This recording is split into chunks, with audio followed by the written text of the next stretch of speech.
We connect with two experts on an issue making headlines. It's May Day or Labour Day in more than 80 countries around the world, but millions of workers don't have much cause for celebration this year as the COVID-19 pandemic has triggered mass layoffs across the globe, the US alone topping 30 million over the past 6 weeks. In our previous shows, we've discussed what more needs to be done for the hardest hit to stabilise their livelihoods during this crisis. But what about after the pandemic, when it seems that there won't be an immediate economic recovery? Today, we discuss how work and employment will change in the new normal. We have joining us today Dr. Byung-joo, Professor at Hankuk University of Foreign Studies in Seoul, and Dr. Achim Schmillen, Senior Economist specialising in social protection and jobs at the World Bank. My first question to you, Dr. Kim. Millions of jobs have been lost so far, but there are concerns that this displacement might be permanent for some workers, especially those employed in sectors where businesses are increasingly relying on technology over the course of the pandemic. Which workers do you think are going to be the most effective and see major changes after the pandemic? The long-term trend is something that requires more time for us to make any determination at this point, because there is a group of observers who believe that somehow coronavirus situation turns around quickly. There are people waiting who are just thrilled to be traveling around the world. The travel plans that they have held back, they're going to put back into the place and so on. So some people are actually expecting some kind of quick rebound. Somehow on the medical side, the disease or the pandemic situation gets improved dramatically. But that's just a big if in this case. And we'll have to wait and see how the economic trend overall bounces back. In terms of long-term trend, definitely yes, because of the technological factors and the technological trend that we've been observing for years in recent years. Definitely, we have technological trend that seems to be moving towards the direction of reducing the demand for labor for sure. How this coronavirus situation will actually add on to that, that's a question to be asked at this point. But we can probably guess, there will be additional technological developments that could be coming in our way that will reduce face-to-face contact of the people. And whether that kind of technology could actually reduce actual number of jobs, that I think it's something that we will need to take time to make any determination on. So, we've already been seeing technology or automation really put some challenges for human labourers, but of course we're going to have to wait and see just how that plays out after the pandemic. Well, right. Dr. Schmillen, of course, we can't forget the 1.6 billion workers in the informal economy across the world who face an immediate threat to their livelihoods. What are the biggest challenges that governments are going to have to work through to provide them sufficient support?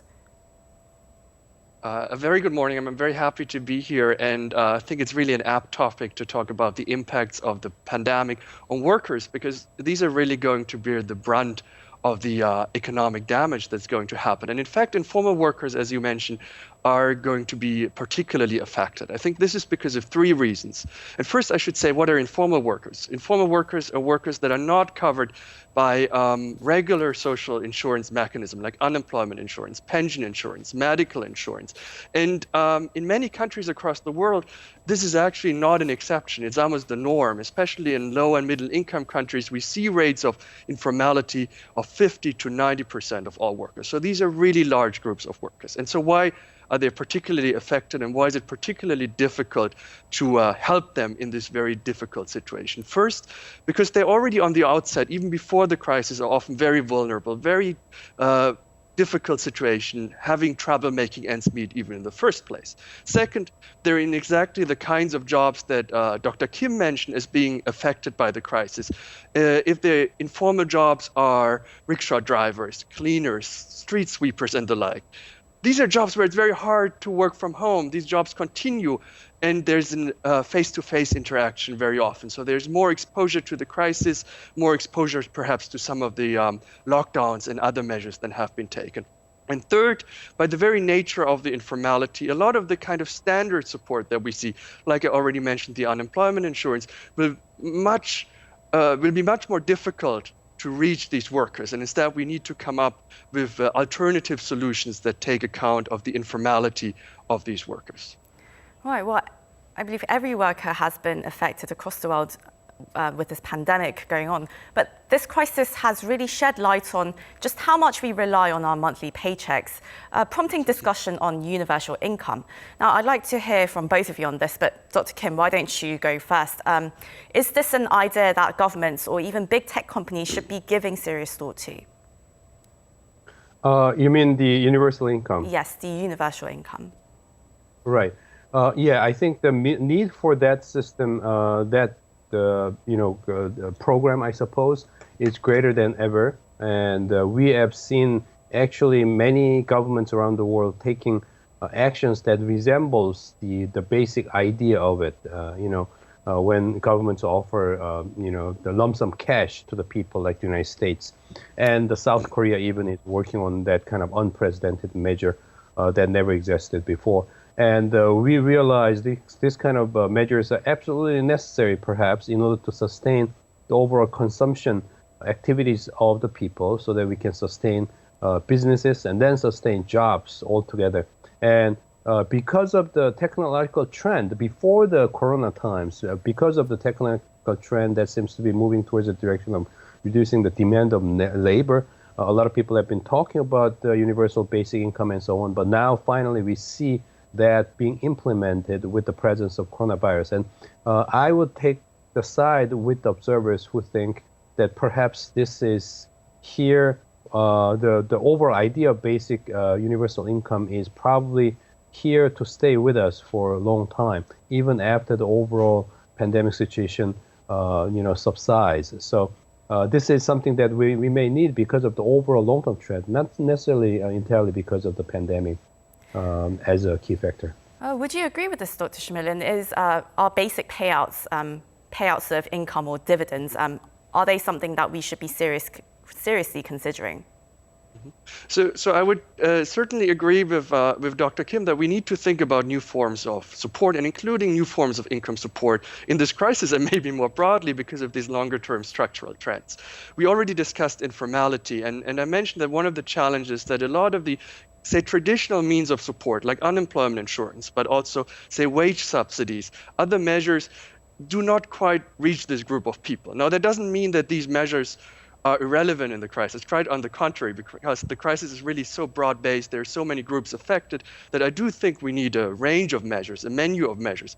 But it does mean that we need additional support that's really independent of a formal working relationship, especially in low and middle income countries where informality is so widespread. And now, of course, there are different ways to go about it. One, and I think one worth considering, as Dr. Kim said, is a universal basic income. I think another one, which is also worth considering, which in fact, I would say more countries now have scaled up or implemented as part of the coronavirus crisis, is cash transfers, but not necessarily universal cash transfers, but cash transfers that are very broad-based, but targeted in some ways based on well-being, based on need, on income, on welfare, on these kind of measures. And of course, there are some trade-offs here between covering as much of a population group as possible and being, in a way, efficient with limited fiscal resources and focusing these resources on those most in need. Well, on that point, if I may add here, South Korea's case have made us realize how difficult indeed, technically speaking, to come up with a properly functioning targeted income support programs. For some time, Korean government has struggled about that idea, and finally at the end, the Moon government decided on universal income support rather than segmenting population into a group that will receive the support, and then the others, they may not need the support. So that just shows us how difficult it is to come up with a properly targeted income support, and then how attractive, perhaps, because of this difficulty, how attractive the idea is in terms of the universal income support. And Korea has decided to go ahead with it, and now Moon government is encouraging the higher income people to donate their income support that they receive from the government back to the government's budget, or the overall cash pocket, if you will. So it just tells us how tricky to run this kind of systems in reality. So really, the question of the issue with stabilizing people's livelihoods. It's always been with us, and it will continue to be with us even after this pandemic, especially with all these technological disturbances that we've been seeing. Dr. Schmillen, what fundamental improvements for workers do you hope to see once the pandemic is over? And those who might not get their jobs back straight away or even have to switch industries, what do you think should be done to support them? So overall, I'm actually optimistic, or at least hopeful, that the crisis will lead to some positive changes, because a lot of the measures that we now seeing being introduced or see being considered might not stay one-to-one, but I think to a large extent might really lead us to something like a new normal. Like we might see more countries that consider introducing unemployment benefits, that introduce more cash transfers or other measures that I think could be very positive for workers. But at the same time, to really get from a jobs crisis that we are seeing right now to a jobs recovery, I think it's still quite a long way to go. And we really need a comprehensive set of packages, I would say. And this means it would need to be a package that looks at labor supply, so workers, but also labor demand, so firms. So on the worker side, we need retraining, reskilling to really prepare workers for the new jobs that will be emerging, that to some extent will replace existing jobs. And we also need more measures in terms of labor market services. So really making sure that there's a connection between the new job openings and the workers. And at the same time, it's very important to keep firms in mind, because firms are those entities that at the end of the day create jobs. So there will be a need, in my view, for continued support to firms. And that can take the form of various grants or loans that we've already been seeing. But very important on the labor side, I think it's really the best approach to link this kind of support to these firms either retaining their workforce or hiring new workers, because that's what we need to see to really go from the jobs crisis to a jobs recovery. So we can anticipate sort of a new role for businesses as well in terms of providing a social safety net. I'm afraid that's all we have time for today, but it's been a great discussion. Thank you very much for joining us, Dr. Kim Byung-joo, Professor at Hankuk University of Foreign Studies in Seoul, and Dr. Achim Schmillen, Senior Economist at the World Bank. My pleasure. Thank you. This is also where we end the show today. Thank you for watching. Have a lovely weekend wherever you are. Goodbye.